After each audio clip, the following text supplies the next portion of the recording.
Our team started back, of course, talk about some Final Fantasy VII. We're here to look at the Tribeca panel with Naoki Yamaguchi and Yoshinori Kitase. We discussed this some time ago, whenever it was first announced. I don't remember. It's been a little while. It's been like a month or more. I just uploaded the video yesterday to like the Final Fantasy channel. This event actually happened, I think, on the 14th, so like a handful of days ago. I don't know if there's anything interesting from it. As per usual, I'm going into it blind. I have fired it up just to see like what it was. Is it in English? Is there subtitles? Do I need to add subtitles? That whole thing. It is a 40-minute video, but they are like asking questions in English, and then they're answering in Japanese, and there's a translator who says what they said into English. So that's probably what takes up a lot of the time. So I don't know what's actually talked about in the video. I did see in the comments on YouTube people talking about a potential name for the third game. It's a little interesting. But besides that, I have no idea. This might end up being like a 5-minute video that I make. There might be nothing worth talking about. We're going to hop into it.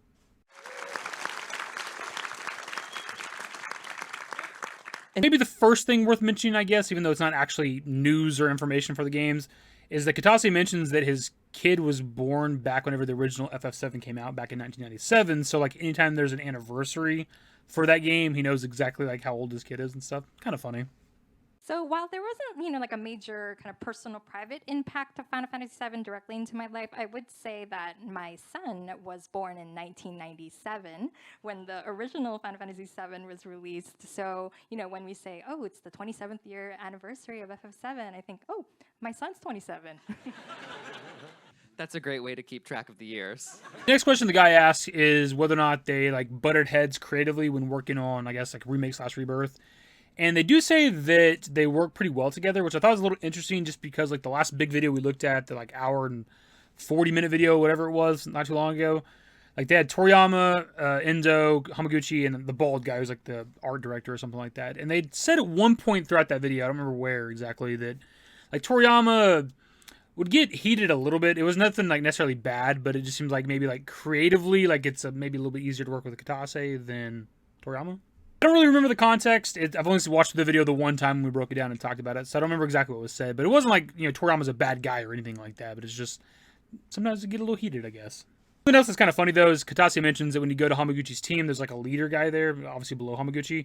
And when he'd bring him something, he'd say like, yes, sir, that type of shit. But when he'd bring the same thing to Hamaguchi, Hamaguchi never referred to Kitase as sir, which is kind of funny. Which, I mean, it kind of makes a bit of sense because, I mean, they're in different roles, obviously, but, Hamaguchi is directing the game. So, like, they're on kind of equal levels, even though Kitase is probably above him, technically, when it comes to Square Enix.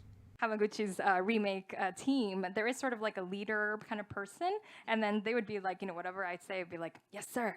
But then when I say the same to Hamaguchi, it doesn't go quite the same. We're kind of getting through the video pretty fast because there's not a whole lot to talk about, but the guy does ask about the segment in Junon where it's rude and all the bald guys in the bar, and you have to be bald to get in that bar, and kind of who came up with that concept.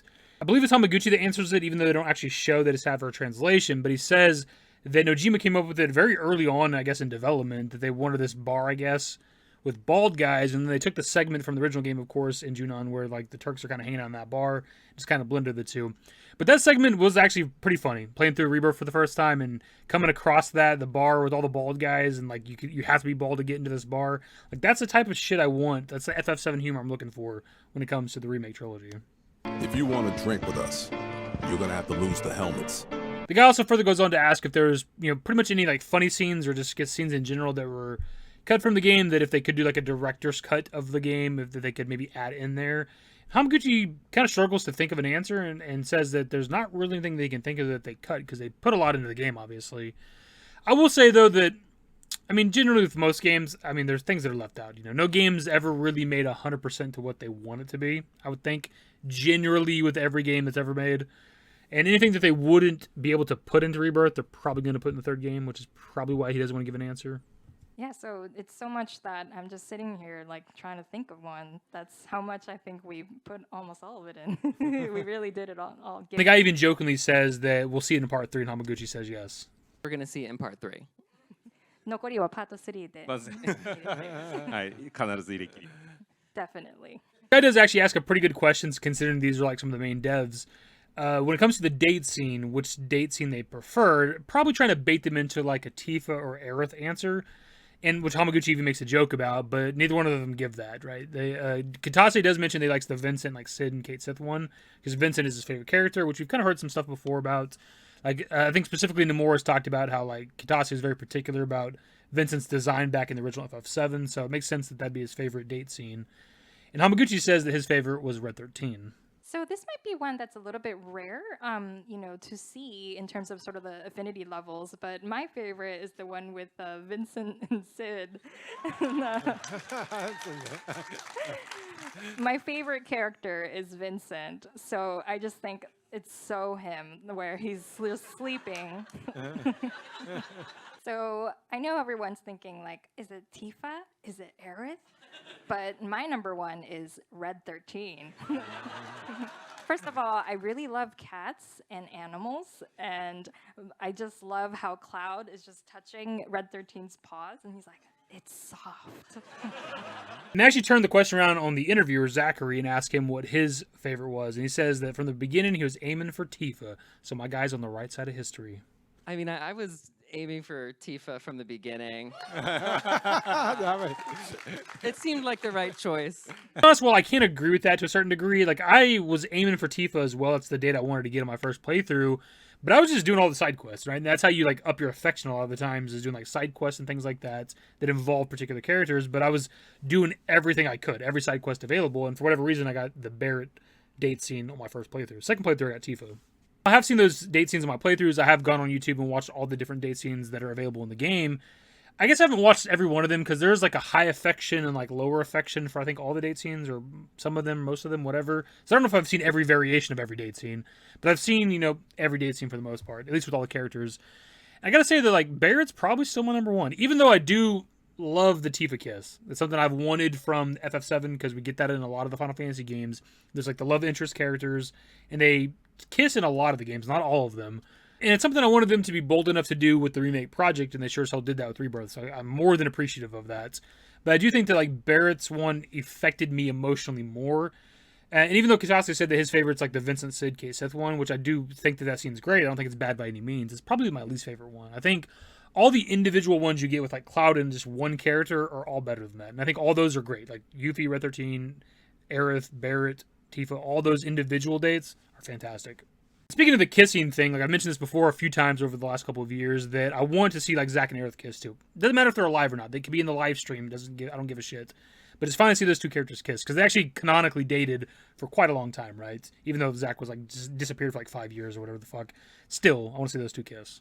The guy goes on to ask about Queen's Blood, which is of course a very popular minigame from Rebirth, probably the most popular. And whether or not we'll get more of it in the future, like a spin-off game or anything like that. And of course we get a pretty vague answer from Hamaguchi, but I think it's pretty safe to assume that at the very least we're going to see Queen's Blood again in the third game. Just because like before Condor was first introduced in the Yuffie DLC, like I think it was kind of mixed but somewhat positive of a minigame, and a lot of us wanted to see it come back, and it made a return in Rebirth. So kind of a mixed reception. A lot of people don't like it in Rebirth. They say it's like harder than it was in the Yuffie DLC. Whatever. But I think given the overwhelmingly positive reception to Queen's Blood, that it'd be kind of ridiculous for them not to put it in the third game. Do you get that question quite often? So we are wondering, are there ways that we can use Queen's Blood in the future? And of course, our story is going to wrap up now with the trilogy. And so, it is kind of in our mind, like, how could we use it? And to be completely honest, with how much Square Enix likes to try out mobile games and monetizing mobile games, microtransactions, things like that, I'd be very surprised if they didn't put out some sort of like mobile Queen's Blood game within the next couple of years. And frankly, with how popular it is, it'd be kind of stupid of them not to at least attempt it. He does ask about like development on Part 3 and what maybe people can expect in Part 3. And we get the kind of typical answers. We're working on it right now. We're trying to get it into your hands as fast as possible. The kind of standard answer we've heard a lot. And then he follows it up with like, so no Rocket Town or something like that. And like, they start laughing or whatever. And then they give another kind of vague answer, which is a little frustrating. No Rocket Town, no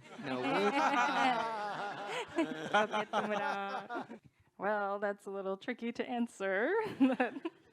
But of course, we are, this is going to be a trilogy, and we're going to be sort of covering the story of Final Fantasy VII. And so, with Rocket as well, we will, please stay tuned for, how things come out in the third title.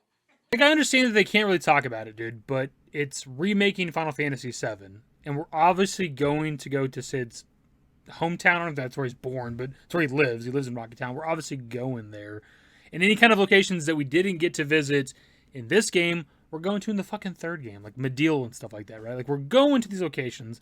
I know that they can't really talk about the third game because they're still working on all that shit, but like, man, like, if it's locations that we know are going to be there, that every fucking fan of Final Fantasy VII knows is going to be there, I guess there's technically not a point in asking the question because we know the answer, but they could still just humor everybody. Just be like, yeah, of course we're going to Rocket Town. Just say that. Like, come on. The guy brings up something along the lines of, like, single-player games, kind of harder to make in the modern era, or something along those lines. I don't know. And Kitase does mention, like, you can, like, watch it on, like, YouTube and kind of get the gist of a game, but, like, going with that in mind into Rebirth, that's why they added, like, this extra content and side quests and dialogue choices essentially, so that everybody has like a unique experience, which isn't true. Like, I mean, I don't know that like side quests don't have like multiple endings, but like for the most part, I think side quests play it the same, but you have dialogue choices that can like affect your affection with the particular character, right?